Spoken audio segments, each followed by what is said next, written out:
Hello बच्चों, good morning. आज हम कक्षा कौन सी 10वीं का विज्ञान विषय का चैप्टर नंबर 7 के इम्पोर्टेंट क्वेश्चन करेंगे जो आपके एग्ज़ाम में बन सकते हैं। ठीक है, तो जो बच्चे 10वीं की तैयारी कर रहे हैं वो इस वीडियो को इग्नोर नहीं, ज़रूर देखें। ठीक है, अच्छी लग रही हो तो देखें, क्योंकि इससे पहले 2 वीडियो आ गई। अगर आपको अच्छा लग रहा हो, आपको लग रहा हो कि यार इसमें अच्छे क्वेश्चन हैं, तो आप देखें, अदरवाइज आपकी मार पड़ेगी। देखना, कहीं स्किप कर दो, सब्सक्राइब कर देना अगर नए हो तो। अब देखो, अब चैप्टर नंबर हम करेंगे 7, जिसका नाम है जीव जनन कैसे करते हैं। ठीक है, देखो पहला क्वेश्चन है, ब्रायोफिल्म की पत्तियां पर विकसित खालिस्तान द्वारा कायिक प्रजनन होता है तो किसमें? कलिका में। किसमें? कलिका। देखो, ब्रायोफिल्म की पत्ती इस प्रकार होती है। तो देखो, इस पर ये क्या है? बर्ड्स हैं। यहाँ पर बर्ड्स निकलती हैं, इन कलिकाओं के द्वारा ही नया पादप बन जाता है। तो ये तो पूछ रहा है, ब्रायोफिल्म में नई पत्तियों का विकास, नई पत्तियों से नए पादप का निर्माण होगा तो कौन से भाग से होगा? पत्ती की कलिका से होगा। ठीक है, तो कलिका के द्वारा कायिक प्रजनन होता है।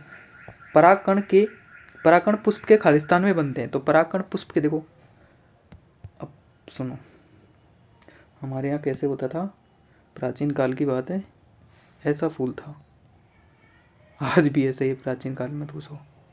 ये क्या है?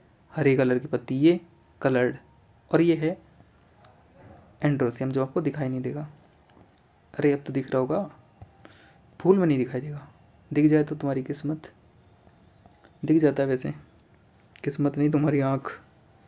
अच्छा देखो, इसको बोलते हैं पराग, इसको बोलते हैं पराग कोश। तो देखो, ये तो बोल रहा है पराग कण पुष्प के खालिस्तान में बनते हैं। किस में बनते हैं? पराग कोश में। इसी में क्या बनते हैं? पराग कण। और आगे पूछे तो ये कौन सा भाग है? नर भाग। नर भाग। फिर मादा भाग क्या है? ये वाला। ठीक है, ये कहाँ बनते हैं? जायांग में। जायांग में क्या बनता है? मादा भाग। ठीक है, और मादा भाग क्या होता है? अंडाशय से। दोनों क्वेश्चनों को एक साथ क्लियर कर लेना, चाहे ये पूछे चाहे ये पूछे, आप दोनों में दोनों को आंसर कर देना। पुष्प के देखो 4 भाग हैं। बाह्य दलपुंज हरे कलर का रहता है, दलपुंज कलर्ड रहता है, हर फूल का ये वाला कलर्ड रहता है, और हर फूल में ये वाला जो बाहर वाला है बाह्य दलपुंज, ये हरे कलर का रहता है। फिर है एंड्रोसियम। एंड्रोसियम का ऊपर वाला ये वाला भाग, कौन से वाला? येलो कलर, ये वाला भाग क्या है? परागकोश है। परागकोश में किसका निर्माण होता है? परागकण का। परागकण क्या है? नर युग्मक है। फिर है ये वाला भाग, ये क्या है? मादा भाग है। मादा भाग को क्या बोलते हैं? जायंग। क्या बोलते हैं? जायंग। जायंग को क्या बोलते हैं? मादा भाग। मादा भाग में क्या होता है? अंडाशय का निर्माण। अंडाशय या अंडाणु निर्मित होते हैं। किसका? अंडे का निर्माण होता है। क्लियर? फिर है पुष्प। पुष्पीय पादपों में अंडाशय परिपक्व होकर खालिस्तान बनाता है।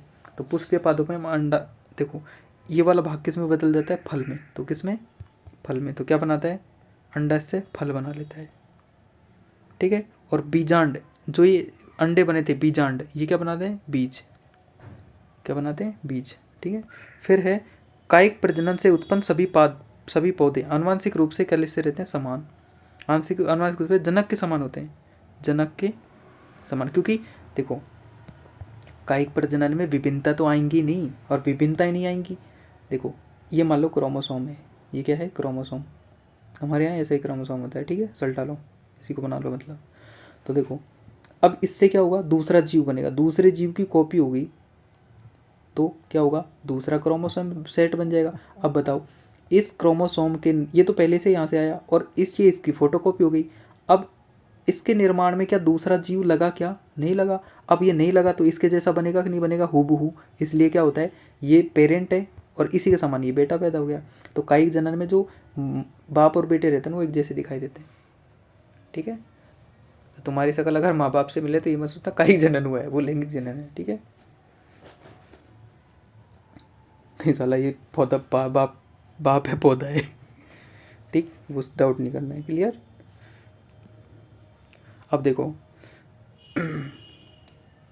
क्योंकि और देखो दूसरा रीजन क्या है, कायिक जनन में जो जनक भाग लेता है ना वो एक लेता है। अब सिंगल पेरेंट भाग लेगा तो दूसरे का क्रोमोसोम नहीं आएंगे, दूसरे के क्रोमोसोम नहीं आएंगे तो लक्षण दूसरे से मिलेंगे नहीं। इसलिए जो कायिक जनन में नए जीव बनते हैं वो जनक के समान होते हैं, पेरेंट्स के समान होते हैं। ठीक है। भ्रूण को मादा से रुधिर से पोषण किसके द्वारा मिलता है, तो इस किसके द्वारा मिलता है, प्लेसेंटा के द्वारा। प्लेसेंटा क्या होती है, अब देखो सिंपल बात से बताता हूँ।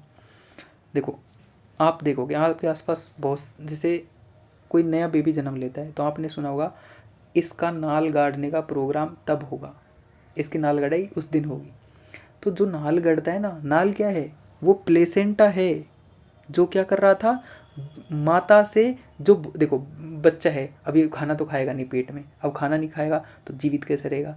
तो देखो खाना कहाँ से जाता है, मदर खाना खाती है और वो प्लेसेंटा के थ्रू कहाँ चल जाता है, बेबी में। तो माता और बच्चे के बीच में जो संबंध बनाता है खाने पीने का, उत्सर्जन का, CO2 किसी भी पदार्थ के उत्सर्जन का और इनटेक का, तो कौन, उस संरचना को क्या बोलते हैं, प्लेसेंटा। और इसी को तुम क्या बोलते हो, नाल। क्लियर। किसी स्पीसीज की समष्टि के स्थायित्व के लिए खालिस्तान आवश्यक है, तो जनन आवश्यक है। अगर मान लो जनन नहीं करेगी तो सारी की सारी प्रजाति वहीं विलुप्त हो जाएंगी। जैसे मान लो, जैसे सुनो अपन बोलते हैं, अरे यार तुम तो उल्टा ले जाओगे नहीं तो, जैसे मान लो ये पेड़ है एक, ठीक है, इसमें मान लो परागण नहीं हो रहा है, नर भाग इसका नहीं है, केवल मादा भाग है, यानी निषेचन नहीं होगा। अब निषेचन नहीं होगा तो इसमें बीज नहीं बनेंगे। अब बताओ बीज नहीं बनेंगे तो क्या इसकी अगली पीढ़ी उगेगी, क्या नहीं, अस्तित्व खत्म हो जाएगा इस जाति का। इसका मतलब ये तो बोल रहा है किसी समष्टि की स्थायित्व के लिए जनन आवश्यक है। क्लियर। अब है देखो, अब चलते हैं अपन शॉर्ट क्वेश्चनों में। अलैंगिक जनन देखो अलैंगिक जनन मुकुलन द्वारा होता है, यानी मुकुलन द्वारा किस में जनन होता है, वेरी वेरी इंपॉर्टेंट, किस में होता है, यीस्ट में। किस में, यीस्ट में, यीस्ट और हाइड्रा में और स्पंज में भी। यीस्ट है स्पंज में बडिंग के द्वारा जनन होता है, बहुत ही इंपॉर्टेंट है। हाइड्रा तो रट लो, तुम्हारे घर का सदस्य मान लो इसको कि भाई मुकुलन जनन होगा ना, वो हमारे तो याद रहेगा, घर का सदस्य मानो इसको ठीक है। फिर है बीजाणु समाग संघ द्वारा जनन होता है, ठीक है, तो किसके द्वारा होता है, राइजोपस के द्वारा। ठीक है, बीजाणु द्वारा जनन किस में होगा, राइजोपस में। किस में, राइजोपस। उभयलिंगी पुष्प है, उभयलिंगी पुष्प मतलब ऐसे पुष्प जिनमें नर भाग और मादा भाग दोनों, तो उसको क्या बोलते हैं, उभयलिंगी। और कौन होता है, दोनों, गुड़हल और सरसों दोनों क्या है, उभयलिंगी। यानी उभयलिंग का मतलब होता है ऐसा पुष्प है, इसका बाह्यदलपुंज, दलपुंज, नर भाग और मादा भाग दोनों एक ही पादप में उपस्थित हो, नर और मादा भाग, तो उसको बोलते हैं उभयलिंगी। और एक उपस्थित होता तो एक लिंगी। ठीक है, एक लिंगी कौन होता है, पपीता। पपीता में ध्यान रखना, आपने देखा होगा पपीता का अगर सिंगल पेड़ बोदोगे ना तो उसमें कभी भी फल नहीं आएंगे, उसको साथ दो पपीता के पेड़ बोले पड़ेंगे, तब क्या होगा, एक पपीता नर की तरह काम करेगा, एक मादा की तरह, तो तब जाके फल आएंगे। क्लियर। फिर है पुष्प के स्त्री केसर में होता है, पुष्प के स्त्री केसर में देखो क्या होता है। ठीक, देखो ये क्या था हमारा, स्त्री केसर इस प्रकार का था, ये क्या था, नर भाग, ये बाह्य दलपुंज कलर था, ये दलपुंज, ऐसा ही तो था पुष्प। तो देखो इसमें क्या क्या, इसको बोलते हैं वर्तिका। क्या बोलते हैं, वर्तिका। इसको क्या बोलते हैं, वर्तिकाग्र। इसको क्या बोलते हैं, अंडाशय। ठीक है, तो देखो पुष्प में क्या क्या होते हैं, वर्तिकाग्र होता है, वर्तिका होता है, अंडाशय होता है, यानी पुष्प। फिर है बहुविखंडन के द्वारा जनन होता है, बहुविखंडन के द्वारा प्लाज्मोडियम में जनन होता है। ठीक है, फिर है वृषण के उदर गुहा के बाहर वृषण कोश में स्थित होते हैं, क्योंकि शुक्राणु उत्पादन के लिए आवश्यक तापमान शरीर तापमान से कम होता है, क्योंकि बॉडी टेम्परेचर कितना है, 27। और ये क्वेश्चन बड़ी लॉन्ग क्वेश्चन फॉर्म में भी आएगा कि जो वृषण कोश हैं वो शरीर से बाहर क्यों लटके रहते हैं, क्योंकि जो स्पर्म का फॉर्मेशन होगा ना वो शरीर के तापमान से 2 से 3 डिग्री सेल्सियस से कम में होगा, इसलिए वो बाहर रहते हैं। फिर है मानव में निषेचन की क्रिया मादा जनन तंत्र के किस भाग में होती है, तो किस में होती है, अंडवाहिनी में, अंडवाहिनी के भी किस भाग में अगर ऑप्शन देगा, ये तो क्वेश्चन देगा ही नहीं, ऑप्शन किस रूप में देगा, फैलोपियन नलिका के रूप में, फैलोपियन नलिका देगा यहाँ, ठीक है। तो फैलोपियन नलिका में अंडवाहिनी का ही तो भाग है फैलोपियन नलिका, या हिंदी में इसको फैलोपियन, इंग्लिश में फैलोपियन नलिका बोलते हैं, ठीक है। और फैलोपियन नलिका भी किस भाग में, एम्पुला, एम्पुला वाले भाग में, इम्पोर्टेंट एम्पुला देगा ऑप्शन में, ऑप्शन में क्या देगा, एम्पुला। मानव में निषेचन जो होगा वो कहाँ होगा, एम्पुला में, कहाँ, ampulla, very very important, ampulla option में देगा, और फैलोपियन नलिका, दोनों याद रखने हैं, ठीक है। फिर है मानव महिलाओं के शरीर में कौन से परिवर्तन जनन प्रवस्थाओं को, प्रारंभ में परिपक्वता को परिलक्षित करते हैं, तो ऋतुस्राव, अगर किसी महिला में मेंस्ट्रुएशन साइकिल या पीरियड्स आने लगते हैं तो वही क्या है, मैच्योरिटी के लक्षण है, ठीक है। फिर है पुष्पी पादपों में निषेचन के बाद भ्रूण का विकास कहाँ होता है, तो किस कहाँ होता है, बीजांड में, बीज का भ्रूण का निर्माण होगा। फिर है परागण किसे कहते हैं,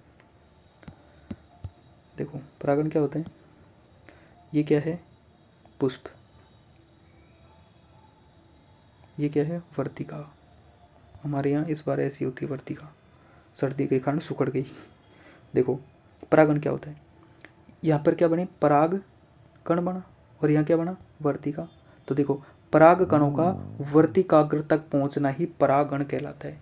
क्या होता है, परागण क्या होता है, पुष्प के पराग कणों का नर भाग से मादा भाग की वर्तिकाग्र तक पहुँचना परागण कहलाता है, ठीक है। तो किसके माध्यम से होता है, ये जैविक व अजैविक कारक या सूक्ष्म जीवों के द्वारा होता है, ठीक है।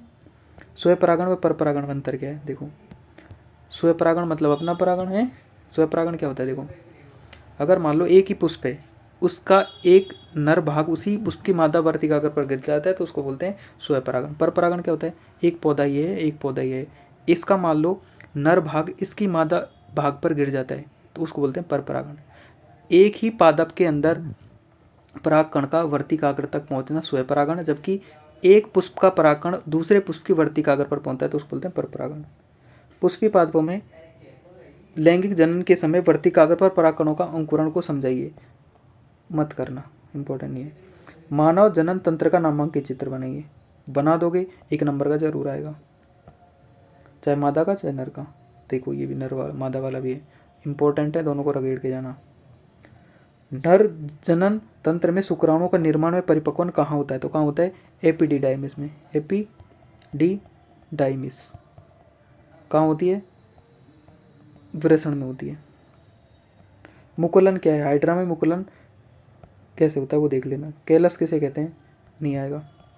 गर्भधारण रोकने की कोई 4 युक्ति लिखिए, देखो कॉन्डोम, आईयूडी, ठीक है, और क्या लिखोगे, इमरजेंसी पिल्स, ठीक है, और प्राकृतिक मेथड जैसे स्तनपान अनार्तव, स्तनपान अनार्तव, ठीक है, और बाह्य संकलन, और क्या लिखोगे, बाह्य संकलन, ये सब हैं, स्तनपान अनार्तव, बाह्य संकलन, आईयूडी, कॉन्डोम, ठीक है। ऋतुस्राव चक्र क्या होता है, भ्रूण विकास, भ्रूण का विकास कहाँ होता है, भ्रूण का विकास होता है गर्भाशय में। ऋतुस्राव के चक्र क्या होता है, महिलाओं में प्रत्येक मंथ आने वाली मेंस्ट्रुअल साइकिल को ऋतुस्राव चक्र कहते हैं। पुष्पीय, ये आप कर देना, स्वयं परागण पर परागण को समझा देना इसमें, ये इंपॉर्टेंट लगा लेना एक तरफ से। प्लेसेंटा, ठीक है, ये चैप्टर के क्वेश्चंस थे, और जो बच्चे नए हैं वो चैनल को सब्सक्राइब कर देना और रेगुलर पढ़ते रहो। Thank you for watching.